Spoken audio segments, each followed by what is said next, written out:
और बताइए, अपने देश में हमारा हिंदू शरणार्थी बना हुआ वहाँ से भाग रहा है कि वो क्या दो दो हाथ करेगा, हम खुद उसके साथ चार चार लात करेंगे। वहाँ पे इन्होंने एक हब बना दिया है हिंदुओं को प्रताड़ित करने के लिए कि वहाँ पे देखो कैसे तुम प्रताड़ित करे जा रहे हो।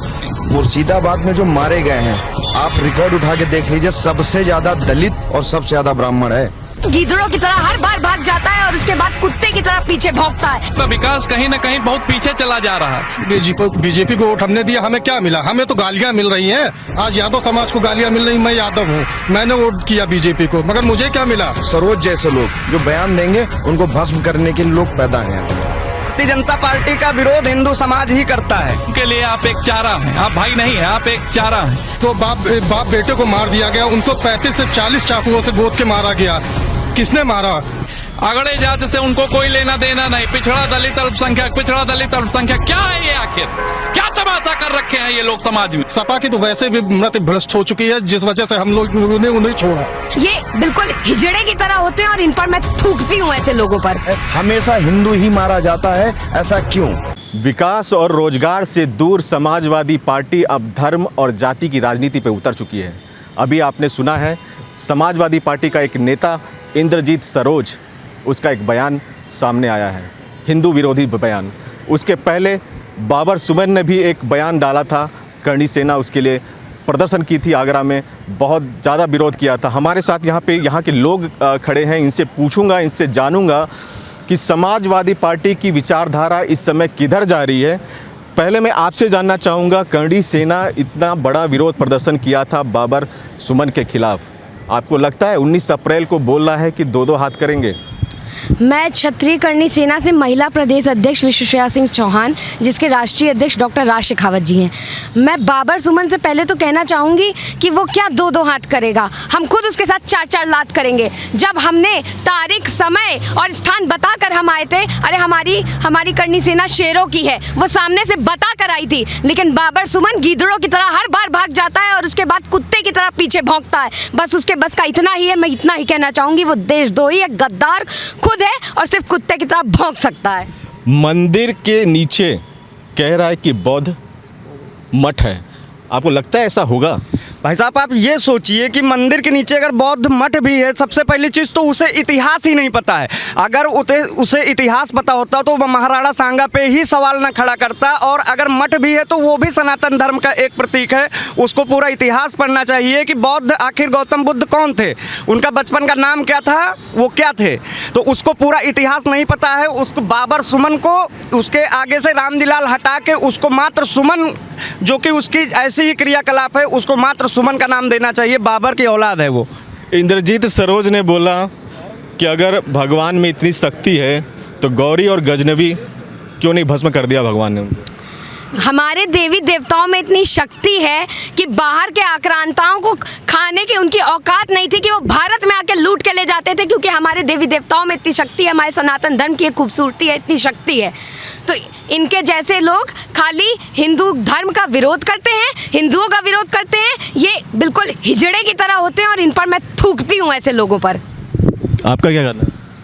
मेरा कहना ये है कि यदि हम विकास और मुद्दों की बात करते हैं तो मेरा मानना है कि हिंदू धर्म पर लगातार जो चोट हो रही है, ये सही है कि हिंदू धर्म पर लगातार चोट कर रहे हैं। कुछ नेता हैं जो लगातार एक समाज को जो है लड़ाने का काम कर रहे हैं, लेकिन यदि हम दूसरी ओर देखें, हम निष्पक्ष बात कर रहे हैं, लेकिन यदि हम दूसरी ओर देखें तो पश्चिम बंगाल के अंदर ममता बनर्जी की सरकार में लगातार हिंदुओं को वहाँ पर मारा जा रहा है, मुर्शिदाबाद जल रहा है।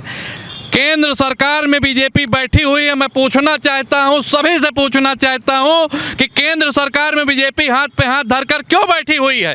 क्या वो वहां पर राष्ट्रपति शासन नहीं लागू कर सकती है? बीजेपी शासन राष्ट्रपति शासन क्यों नहीं लागू कर? बीजेपी राष्ट्रपति शासन अगर लागू करती है तो उसके विरोध में हिंदू समाज ही खड़ा होता है। बॉर्डर सिक्योरिटी फोर्स तो आ गई है ना? बॉर्डर सिक्योरिटी फोर्स आ गई है, वो हम समझ रहे हैं सारी चीज़ें, लेकिन उसके विरुद्ध में हिंदू समाज, बीजेपी अगर आज कुछ भी करती है, मान लीजिए अभी आगरा में प्रोटेस्ट करणी सेना का, और अगर वहाँ पे करणी सैनिक कुछ भी जरा सा भी उपद्रव करते या कुछ भी होता तो उसमें सरकार को घेरा जाता। बल्कि बाबर सुमन जो जैसा बोल रहा है उसे और सिक्योरिटी दी जा रही है, उसकी सुरक्षा की जा रही है।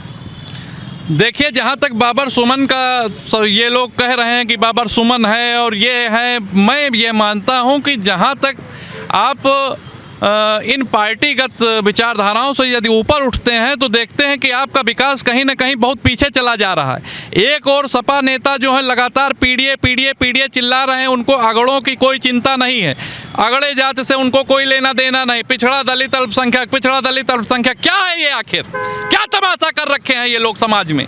और एक तरफ जो है ये लगातार बीजेपी की तरफ से करणी सेना जो है लगातार आक्रामक हो रही है। क्यों आक्रामक हो रहे हो? करणी सेना का ये अकेले का मुद्दा नहीं है, ये समस्त हिंदू समाज का मुद्दा है, हमारे महापुरुषों का अपमान है, ये हमारे देवी देवताओं का अपमान है। इसमें हम सभी जाति वर्ग के लोगों को लेकर के जो हमारे भारतीय समाज में जितने भी जाति हैं, जो भी पंथ हैं, जो भी समुदाय हैं, उनको एक छत पर एक जगह पर एकत्रित होकर के ऐसे नेताओं को विरोध करना चाहिए, ऐसे नेताओं को समाज में नंगा कर देना चाहिए।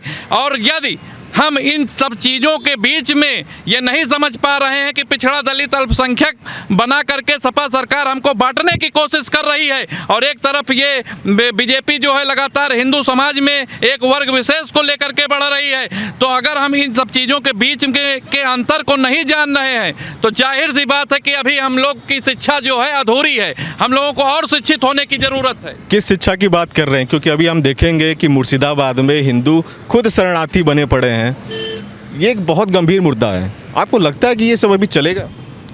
देखिए, ये भारत के जो राजनेता हैं वो खुद हिंदू मुस्लिम में लड़ाते हैं और इसी वजह से ये सारे मुद्दे उठते हैं। हमारे देश को शिक्षित होने की आवश्यकता है बजाय हिंदू और मुसलमान में विवाद करने के।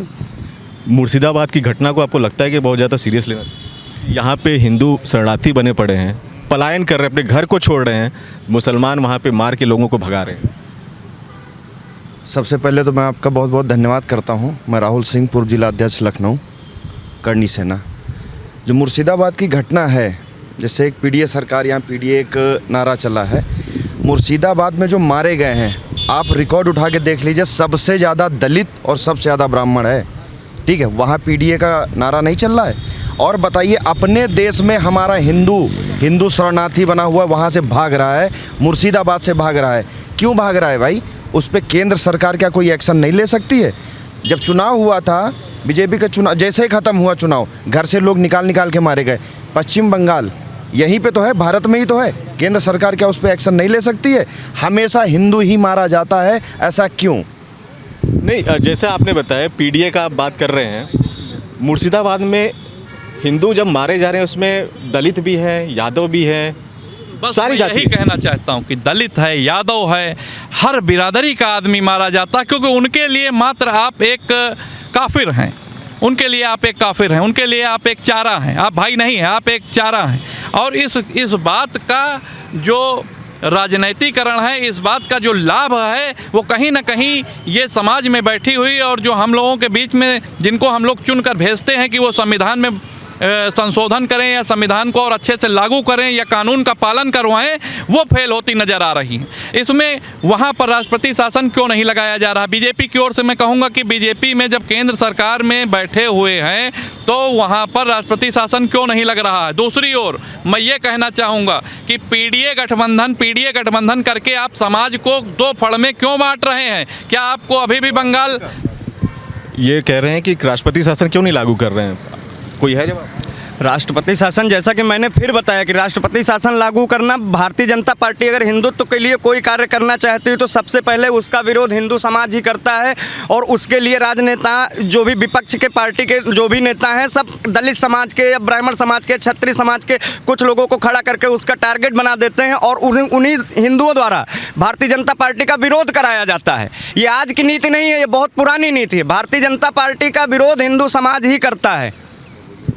करणी सेना 19 तारीख को, जैसा अभी बताया कि अखिलेश यादव आएंगे, दो हाथ करेंगे, आपको क्या लगता है किस तरह का दो हाथ होगा ये? हमको लगता है कि ये लोग बहुत टाइम से बोल रहे हैं, कभी दो दो हाथ करेंगे, कभी कह रहे हैं कि हम माफ़ी नहीं मांगेंगे, कभी ये कुछ कह रहे हैं, कभी ये कुछ कह रहे हैं। इन्हें खुद ही नहीं पता है करना क्या चाहते हैं। ये सिर्फ बोल बोल कर हमारे लोगों को भड़काना चाहते हैं और जातियों को बांटना चाहते हैं और फूट लाना चाहते हैं और उसका राजनीतिक फ़ायदा उठाना चाहते हैं। बस कुछ और प्लान है करणी सेना का वहाँ पे कुछ करने का? अभी तो कोई प्रोग्राम नहीं है, लेकिन अगर ये दो दो हाथ करना चाहते हैं तो अब हम एक डेट फिर से निर्धारित करेंगे। हो सकता है हम लोग 9 मई को दिल्ली में एक महाआंदोलन करें और ये वहाँ आ जाएं, इनके साथ हम लोग 4-4 लात करेंगे। इंद्रजीत सरोज जैसा बता रहे हैं कि भगवान ने भस्म क्यों नहीं कर दिया गौरी गजनवी को, तो आपको लगता है इस तरह का बयान इन लोगों को आगे ले जाएगा विकास और रोजगार से दूर? देखिए, जिसने भी ऐसे बयान दिए हैं ना, वो मट्टी पलीत हो गया है। ये जो हिंदू देवी देवता के ऊपर ये आस्था का प्रतीक है, ठीक है। और जो सरोज हैं, जितने भी हैं, जो भी नाम ले रहे हैं, इन्होंने कहा कि बौद्ध निकलेंगे, विष्णु के 9वें अवतार हैं बौद्ध जी, ठीक है। तो हम उनको भी मानते हैं। वो कह रहे हैं कि क्या बौद्ध जी ने, हम बौद्ध को भी मानते हैं, हम अपने देवी देवता हमारे आस्था का प्रतीक हैं, ठीक है। जब उनका समय आया सतयुग में, उन्होंने भस्म किया। अब ये चल रहा है कलयुग में बहुत सारे ऐसे संगठन, बहुत सारे, और उनके देवी देवता नहीं है लेकिन उनके रूप में बहुत सारे लोग हैं जो सरोज जैसे लोग जो बयान देंगे, उनको भस्म करने के लिए लोग पैदा हैं अभी यहाँ पे। कुछ कहना चाहेंगे? आपको लगता है कि इसका समर्थन करना चाहिए सपा को? देखिए, जैसा कि आपको पता है, ठीक है, कि मुस्लिम कितना प्रताड़ित कर रहा है बंगाल में अभी, फिर भी सरकार कुछ नहीं कर रही। भाई साहब ने जैसे बताया कि राष्ट्रपति शासन लगना चाहिए। हाँ सर, कब लगेगा? आज नहीं। बॉर्डर सिक्योरिटी फोर्स तो केंद्र ने भेजा है ना, वहाँ पे नियंत्रण तो है अभी सर क्या नियंत्रण है? अभी हाल ही में 2 बाप बेटे को मार दिया गया, उनको 35 से 40 चाकुओं से गोद के मारा गया। किसने मारा? क्यों मारा? क्या किया किसी ने? गलती तो इस समय बंगाल सरकार की है ना, क्योंकि बंगाल सरकार को देखना चाहिए, पुलिस वाले भी मारे गए। तो सर ये चीज़ उनको, केंद्र सरकार को देखनी चाहिए ना। केंद्र सरकार अब राष्ट्रपति शासन क्यों नहीं लागू करती है? क्या वजह है? आखिर केंद्र में भी उनका है, उनके राष्ट्रपति उनके हैं, इनके रक्षा मंत्री इनके हैं, किस वजह से इनके हाथ बंधे हुए हैं? ये सिर्फ और सिर्फ अपनी राजनीतिक रोटियां सेक रहे हैं। वहाँ पे इन्होंने एक हब बना दिया है हिंदुओं को प्रताड़ित करने के लिए, कि वहाँ पे देखो कैसे तुम प्रताड़ित करे जा रहे हो, वहाँ से वोट तुमको यहाँ कन्वर्ट किया जा रहा है। क्यों? क्योंकि आप यहाँ का हिंदू डरेगा तब इनको वोट देगा। उसको इन्होंने हब बना रखा है, उसको एक तरह से मॉल बना दिया है खुला। हिंदुओं को प्रताड़ित करो वहाँ पे, क्योंकि वहाँ जलेगा तो यहाँ इनकी रोटी पकेगी। ये लगता है आपको कि ये राजनीति हिंदू वोट के लिए है? क्योंकि हिंदू तो पहले से ही भाजपा के पास है। कि हिंदू वोट भाजपा के पास है ये सही है, लेकिन ये जो अदर राजनीतिक पार्टियां हैं जैसे कि कांग्रेस, समाजवादी पार्टी, ये सब मात्र हिंदुओं को आपस में लड़ाने का कार्य कर रही हैं, उसके अलावा कुछ नहीं। जो भाई साहब कह रहे हैं कि हब बना दिया गया, मैं मानता हूँ वो हब बना दिया गया है, लेकिन वो राज्य सरकार ने बनाया है, केंद्र सरकार नहीं बनाया। केंद्र सरकार अपनी तरफ से जो भी हो पा रहा है कर रही।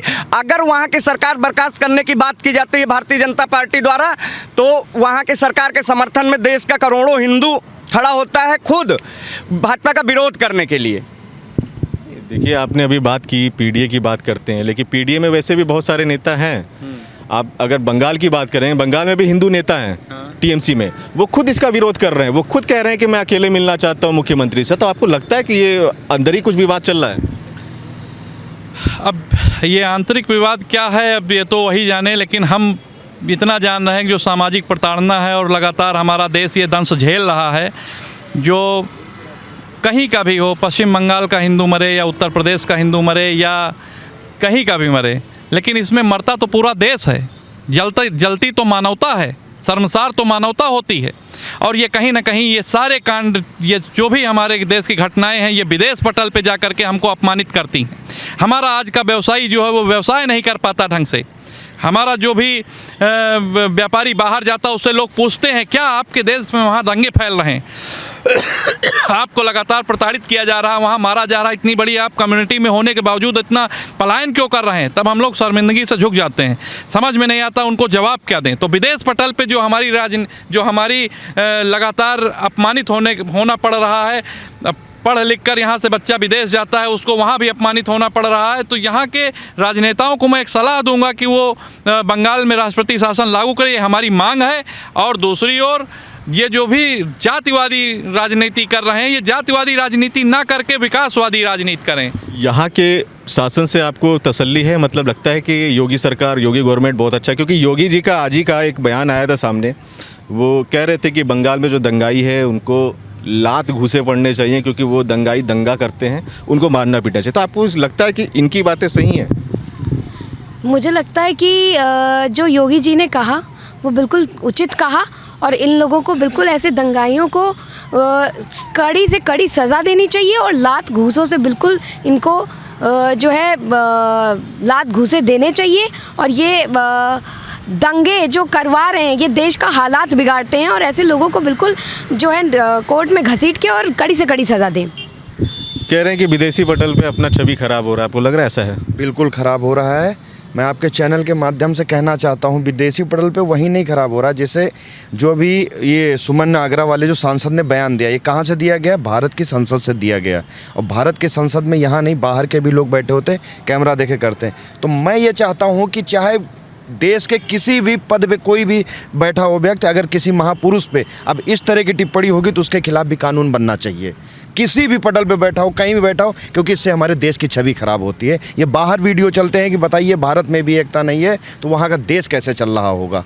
तो इस वजह से अगर कोई भी इस तरह की ऊँची राजनीति करता है, महापुरुषों पे किसी भी जात को, किसी धर्म का हो, अगर कोई ऐसी राजनीति करता हो तो मैं चाहता हूँ कि मेरा आप साथ दीजिए और इसके खिलाफ एक सख्त कानून बताइए। जैसे कि उसकी जो बाबर सुमन है उसकी तुरंत सदस्य निरस्त होनी चाहिए। आपको लगता है ऐसा होना चाहिए, उसका रद्द कर देना चाहिए? समाजवादी पार्टी पीडीए की बात करती है और इस समय केवल धर्म और जाति की बात कर रही है इस समय। सर, धर्म जाति की बात तो हो ही रही है ये, और इससे बढ़कर और यहाँ कुछ हो ही नहीं रहा है। धर्म जाति लड़ाना बिड़ाना, हमने भी वोट दिए हैं, बीजेपी को वोट हमने दिया, हमें क्या मिला? हमें तो गालियाँ मिल रही हैं। आज यादव समाज को गालियाँ मिल रही, मैं यादव हूँ, मैंने वोट किया बीजेपी को, मगर मुझे क्या मिला? मुझे तो गालियाँ मिल रही हैं। मैं कैसे कर लूँ? चलिए ठीक है, मैं गालियाँ भी खा लूँगा, मगर कुछ करे तो सरकार। भाजपा ने क्या किया? केंद्र में रह के बंगाल जलता जा रहा है और जलता ही रहेगा। जिस हिसाब से ये काम कर रहे हैं, यहाँ फोर्स उतार देना, कुछ कर देना, ये वैकल्पिक है। नहीं, मंदिर मस्जिद की बात अब क्यों सपा कर रहा है? सपा तो इसके काफ़ी दूर था इससे, लेकिन अब मंदिर मस्जिद की वही बात करने लगा। सर देखिए, सपा का क्या है क्या नहीं है, सपा का हमें नहीं मालूम है। हम जिसको लाए हैं हम सवाल उससे पूछना चाहते हैं। सपा की तो वैसे भी मत भ्रष्ट हो चुकी है, जिस वजह से हम लोगों ने उन्हें छोड़ा। तो सपा की हम बात ही नहीं कर सकते। हम तो बात अपने मुख्यमंत्री, अपने प्रधानमंत्री से करना चाहते हैं कि आप क्या कर रहे हैं? आप भी तो कुछ करिए। आप सिर्फ आश्वासन दे देंगे, हम ऐसे बैठे रहेंगे। आज उनका घर जल रहा है, कल वही लपटे हमारे घर को तबाह कर देंगी, हमारी बहन बेटियों तक आएगी। हमने आपको आखिर चुना क्यों है? हम आपसे ये सवाल पूछते हैं। आप आखिर चाहते क्या हैं? आप कितना आप लेना चाहते हैं? कहाँ से आप उठा के वो लेना चाहते हैं? कितनी बार दंगाइयों ने क्या क्या आपके साथ गलत नहीं किया? कितना आपको एग्जाम्पल दे दिया जाए। 1965 तक आपकी रेजिमेंट थी, मुस्लिम रेजिमेंट, वो निरस्त हुआ था। इन्होंने क्या किया था? इन्होंने गद्दारी की थी, एक बार नहीं 3 बार, तब जाके रेजिमेंट बर्खास्त हुई।